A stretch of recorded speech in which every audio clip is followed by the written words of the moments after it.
Кыргызстандыктар, дагы бир кичинекей видеом. Ар бириңер билесиңер, 11 апрелде жергиликтүү кеңешке шайлоо болот. Жанагы Конституцияда айтылат го, эл бийликтин булагы деп. Ушул булак сиздердин чечимдериңер кийин ишке ашыш үчүн депутаттын аркасы менен же өзүңөр депутат болуп барып, же депутатыңарга акыл насаатты айтып, анткени ал силердин өкүлүңөр кандай бир саясатты ишке ашырса болот. Ошентип 11 апрелде жергиликтүү кеңештерге шайлоо өтөт. Анан өткөндөн кийинкиси кандай болот, мен бүгүн айтып бергим келет. Депутаттар, шайланып келген депутаттар, өзүңөр билесиңер, бизде айылда 11, же 21, же 31, а Бишкек менен Ошто 45 депутат болот. Ошондо ушу шайланып келген депутаттар ким айыл өкмөт болгонун сунушташат. Же аким сунушташы мүмкүн. Разницасы жок. Депутаттар баланчаны биз көрсөткүбүз келет айыл өкмөттүн башчысына деп. Мөөнөттөрдү айта турган болсок, биринчи сессия өтөт.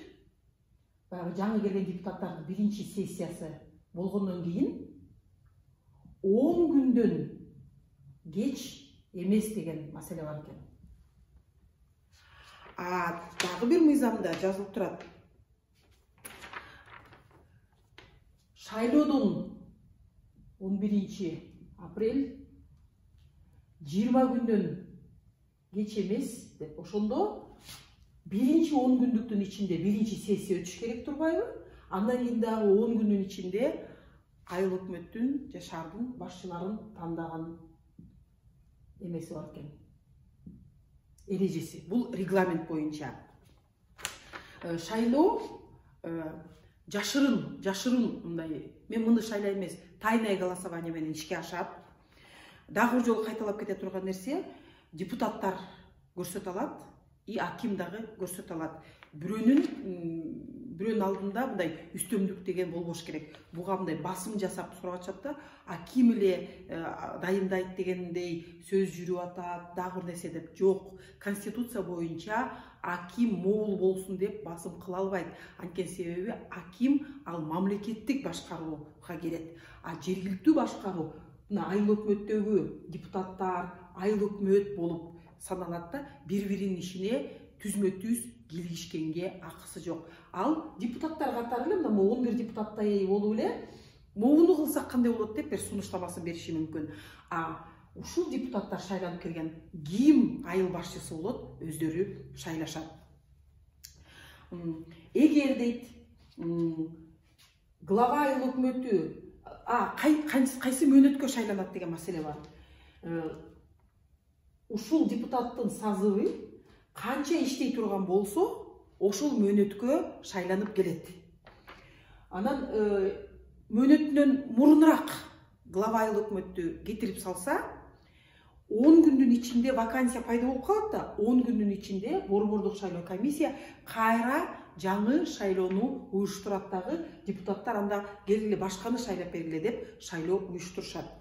Эгер булардын мөөнөтү бүтөрүнө 90 күн калганда, борбордук шайлоо комиссия кайра жаңы нерсени, жаңы главаны шайлап бергиле деп шайлоо койгонго ошо укугу болбойт.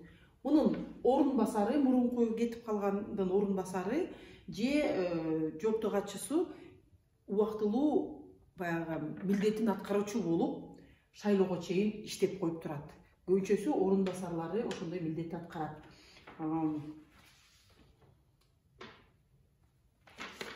Дагы кандай маселе бар? Кантип кайсы убактарда шайлоо болду дегенди билебиз. Мынакей 11 мандаттуу айыл өкмөттү алалык. Мыйзамда жазылып турат. Правомочным считается дейт, эми баягы укук таласында болуп саналат, эгер болгон мандаттын көпчүлүгү келсе дейт. Мисалы үчүн 11 болсо, 6 депутат келип шайлоого катышса, ошол шайлоо мыйзам таласында өттү деп саналса болот экен. Бирок 11 депутаттын кийинки эле пунктунда жазылып турат да, кайсы талапкер тандалды деп, шайланды деп эсептелинет десе, болгон мандаттын көпчүлүгү ага добуш берсе дейт. Кайра көпчүлүгүн ала турган болсок, байгы эле 6 депутат келсе, 6-сынын баары ооба деп бир талапкерге айта турган болсо, ошол талапкер глава болуп шайланып калат экен. Кайсы учурларда шайлоо болбой калды деп саналат. Эгер бир талапкер болуп, ал көпчүлүктү ала албай калса, эки талапкер болуп, экөөнүн тең добуштары окшош болуп кала турган болсо, анда кайра шайлоону коюп, кайра шайлоо болот да. Жалпысынан мына биринчи кадамдар ушул. Аткаруу бийликти кантип шайлап берет, ушу жергиликтүү өз алдынча башкаруу жөнүндөгү мыйзамдын 48-чи беренесинде глава айыл өкмөт кандай талаптарга жооп бериш керек так жазылган. Өзүңөр караңыздар, суроолоруңар болсо жазып койгула. Мен кайра аны баягы чечмелеп бергенге аракеттейм да. Экинчиси 49-чу беренесинде ушул шайланып келе турган маселенин тартиби, кантип шайланып келет деген нерсе жазылган. Мыйзамдарды окуп, келгиле баарыбыз мыйзам талаасында өзүбүздүн жергиликтүү кеңештин аткаруу бийлигин дагы мыкты шайлап алгандай бололук. Баарыңарга чоң рахмат. Менин YouTube каналыма келип, жазылып, лайк басып, анан жайылтып койгула. Көптөгөн кишилер ушу мыйзам чегинде кантип иш кылабыз деп билип алышсын. Чоң рахмат. Аман эсен